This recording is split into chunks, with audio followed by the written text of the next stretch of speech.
Hello, hi, I'm Monica, and in this lesson I'm going to explain to you how we use the future in English. Many of you will say that this is easy. The future in English is always with will. Okay, I will eat, I will study, I will dance, okay? But in this lesson we're going to learn that we have 4 different ways to express the future, okay? Apart from will, we have 3 other ways. So let me show you the examples. First, we're going to start with to be going to, okay? To be going to, it's used to talk about the future, okay? When do we use to be going to? In 2 situations. First of all, when we're talking about our plans or our intentions for the future, and also to make predictions. But normally there are predictions when you have really strong evidence, or you know for sure that something is going to happen because you can see something or it's very clear. Okay, let's see some examples to understand better. If you look at the photo, you can say she's going to meet him at the airport, imagine later or this afternoon or tomorrow. When we use to be going to, we are talking about the lady's intentions or the lady's plans. Okay, she has in her mind a plan, and the plan is that she wants to go to the airport later this afternoon. Okay, you can also say, okay, this afternoon I'm going to do the shopping. Okay, you or me or Julia Roberts, like in the photo. So it's simply your intention. You want to do it. It's in your head. You will probably do it, but maybe something will happen and maybe you won't do it in the end. You're not sure, but at least it's your plan. Okay, it's your intention. Now, we talked about going to for intentions or plans, and also for predictions. For predictions with things that we have evidence for. If we look at the picture on the screen, you can see a very terrible day and a big storm. So you can say, look, it's going to rain. So obviously it's a prediction, but you have very strong evidence, and the strong evidence is the clouds, the dark sky, and the lightning, etc. So it's clear that that is going to happen. Okay, it's not simply your opinion, but it's a prediction with evidence. If you look at the screen, you can actually see this lady, and very clearly, very likely, she's going to fall into the pool because she's almost inside the water. Okay, so it's very likely, 99.9% that she's going to fall. Okay, so it's again another prediction, but with very strong evidence in this case.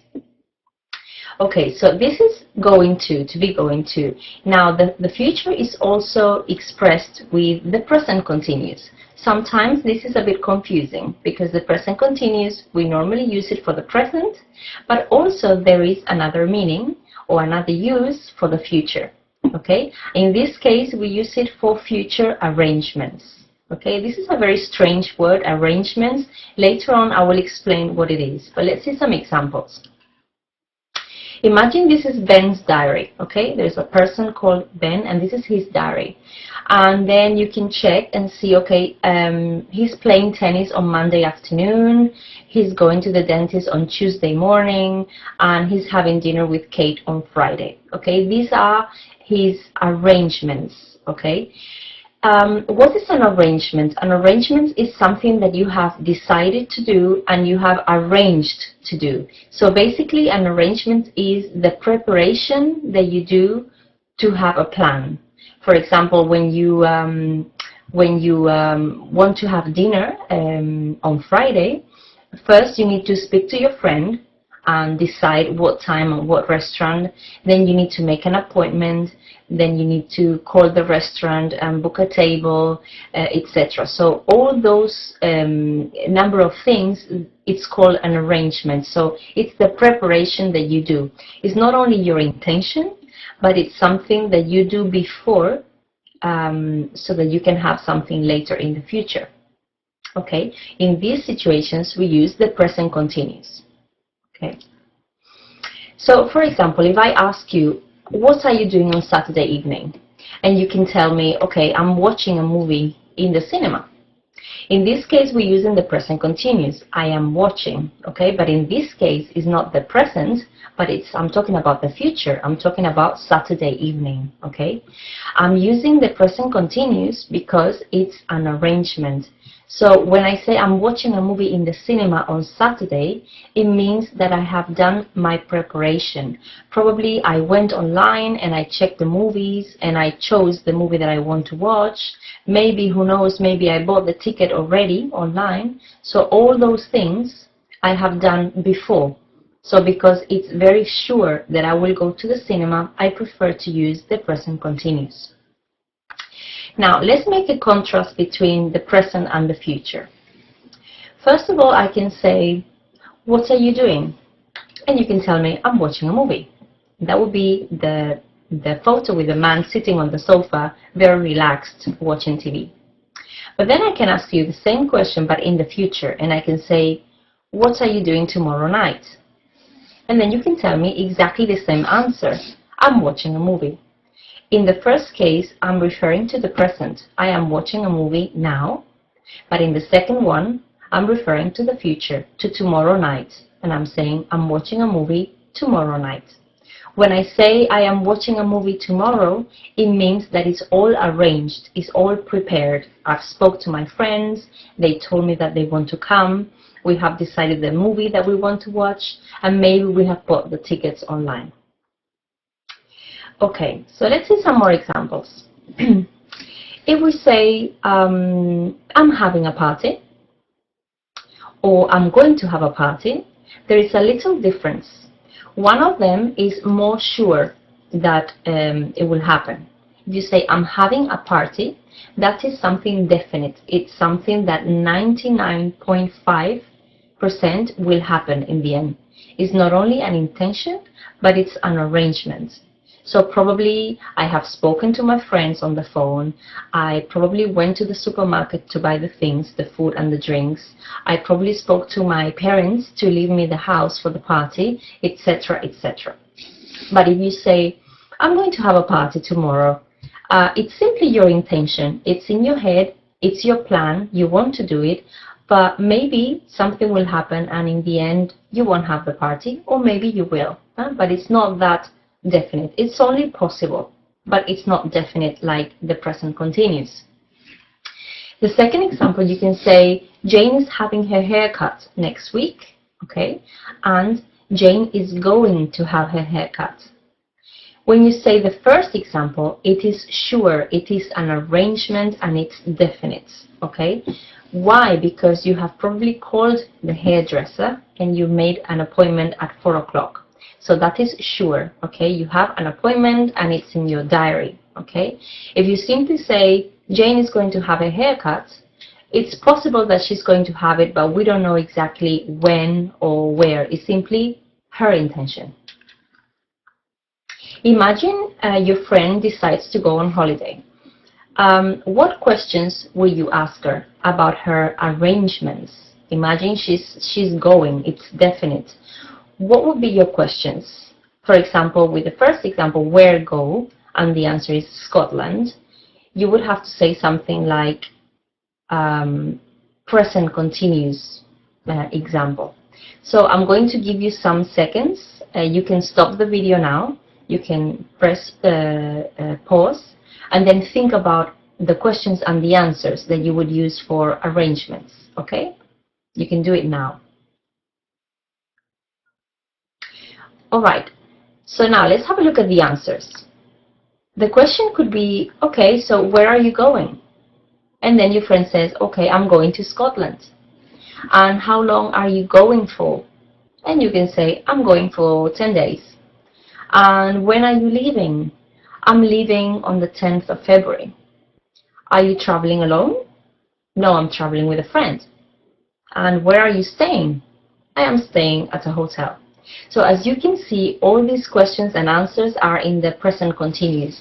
Why? Because your friend is going. She has arranged for her holiday. So she has booked the tickets, she had paid for the tickets, she has booked the hotel, she knows the destination, she has spoken to her friends, everything is all prepared. So everything should be with the present continuous. The questions and the answers too. If you can say, if you told your friend, so where are you going to go? I'm using here the structure going to. Where are you going to go? It's like, where do you have the intention of going? But it's not something definite or for sure. Okay, so this is the difference. Okay, so we've seen future with going to, the future with the present continuous. Now we're going to see the future with will, like many people told you. So we have will, and also we have shall, which is not very used, or it's not that common, but sometimes we can use it. It's a little bit more polite. So we use these two verbs to talk about instant decisions, so decisions that you make on the spot, at the moment. Promises, when you promise something to a person. When you offer things to people. When you predict things, but we're going to see the difference between the prediction before with going to and the prediction with will. And for future facts, so things that are true, that always happen, we use it with will or with shall, we will see now. And also to talk about suggestions, when you make a suggestion, when you suggest something or give ideas. Okay, let's see some examples. If you are at a restaurant, you can tell the waiter after looking at the menu, okay, I'll have the steak or I'll have the salad. And here you are using the will, only it's contracted. It's got the contraction with the double L. I will have the steak, or simply I'll have the steak. In this case, it's an instant decision. It's an instant decision because you decided right at the restaurant when the waiter comes. Okay, it's not a decision that you make 3 days before. Okay, you make it at the restaurant. You can make a promise. This is a romantic example. You can say, I'll always love you. Maybe it won't be true, but let's be optimistic. Okay, you are making a promise. That's why we use will. Okay, so it's not very normal to say, okay, I am going to have the steak, or I am always going to love you. Okay, because we're talking about instant decisions and promises, we prefer will in English. Let's see some more examples. Remember that we said with offers we use will. Okay, imagine you are climbing a mountain. This is probably something that you do every day, climbing a mountain, and then your friend is at the top. So he said, here, I'll help you. I will help you. We use will because we are giving our help. We are offering help. That's why we say, I will help you. This is confusing for us Spanish people because we say, te ayudo. Okay, so we normally use our present simple. But in English, because it's an offer, we say will. Okay. Also, when we make predictions, we also use will. If your friend is going to New York and she just tells you, you're going to say, oh, you love New York. Okay, it's my personal prediction. Now, the difference with predictions before with going to, remember the lady at the pool about to go into the water? Going to is with the strong evidence, with something that is very clear is going to happen. But if you make the prediction with will, it's simply your personal prediction. But you don't have anything physical that tells you that this person is going to love New York. It's simply your opinion. So you say, oh, you love New York. Or if you tell me, oh, I am studying very hard every day for my exam, you can tell that person, okay, don't worry, you'll pass the exam. Okay? There is nothing physical that tells you that that person is going to pass, but it's your personal opinion, it's your personal prediction. All right? More examples. For future facts, okay, for something that is for sure going to happen. You maybe are talking to your friend and she says, can I come over to your house? Can I see you and have a coffee? And you say, oh, don't worry, I'll be at home tonight.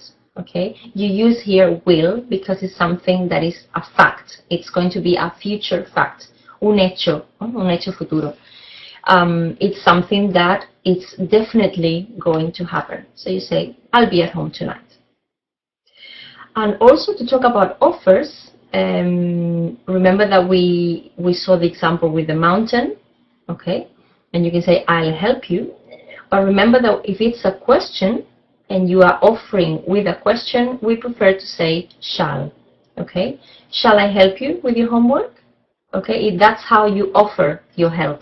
Shall I help you with your homework? Shall I help you with cooking? Shall I help you with the cleaning? Okay, but only it's good with questions, okay? And normally it's with I or with we. Shall we help you or shall I help you? All right, so only questions and only I and we. And finally, you can also use shall with suggestions when you are giving ideas, when you are making suggestions, okay? So you are deciding, should we eat at home or should we go to a restaurant? So you tell your husband or you tell your wife, shall we eat out tonight? You're making a suggestion. Shall we go to the cinema? Shall we call our friends? Shall we go running to the beach? So you are making a suggestion. And that's why we use shall. Again, you can see that shall is for questions and normally with we or with I only. Okay. So this is a little summary of shall. Okay. Shall, it's only with I and we, as I said, only in questions. Okay. And normally when we offer or when we suggest things. All right. So that's all. This is the future in English. Different uses, different verbs depending on the context. Okay, so let's make a little bit of a summary to remember our ideas. So remember, to be going to, we use it for our plans or our intentions. They may happen, or maybe you have a problem and they don't happen in the end, but it's simply your plan or your intention. And also for predictions, when you have very, very, very strong evidence, only with very strong evidence. With present continuous, when you have a fixed or an arranged plan, and that means that you have probably booked a table at a restaurant, you have made an appointment at the doctor, you have the exact time and the exact place, and you write it on your diary normally. And it's very likely to happen. It means that it's very probable to happen. Okay, so that's the contrast between to be going to and present continuous. And finally, the contrast between will and shall. Okay, remember, will is for instant decisions. If you make a decision right at the moment, okay, I'll help you with your bags. If someone is carrying heavy bags, you can say, I'll help you with the bags. Promises, when you promise something, you also use will. Okay, I will always love you, or I will not tell your secrets to anybody. You are making a promise. When you offer your help, all right, and to make suggestions, all right. And then finally, you have shall. Again, when we offer or when we suggest things, but normally in questions and with I or we, all right. So this is the theory. Now, of course, the most important part is the practice. And I'm going to show you some examples, and I want you to decide which is correct. So what you can do, you can stop the video now and do the practice at home, and then play it again, and we will see the answers. Okay?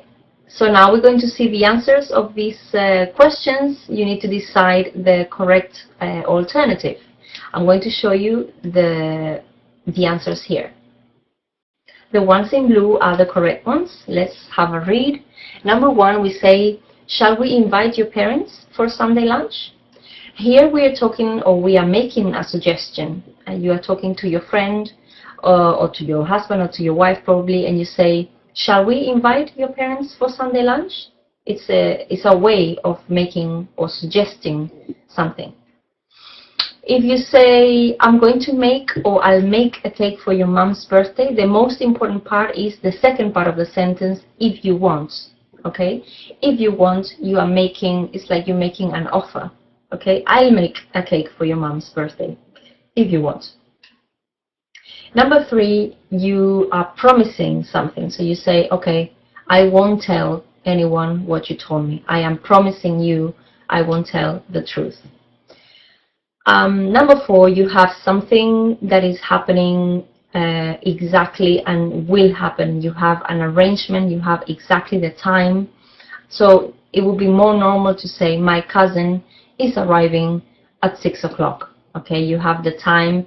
So it means that your cousin probably spoke to you, he's got the tickets of the plane, etc. So we use the present continuous in this case. Number 5, you're talking about a personal prediction. And you say, I think, so that's why it's personal, I think the birth rate will go down in the next few years.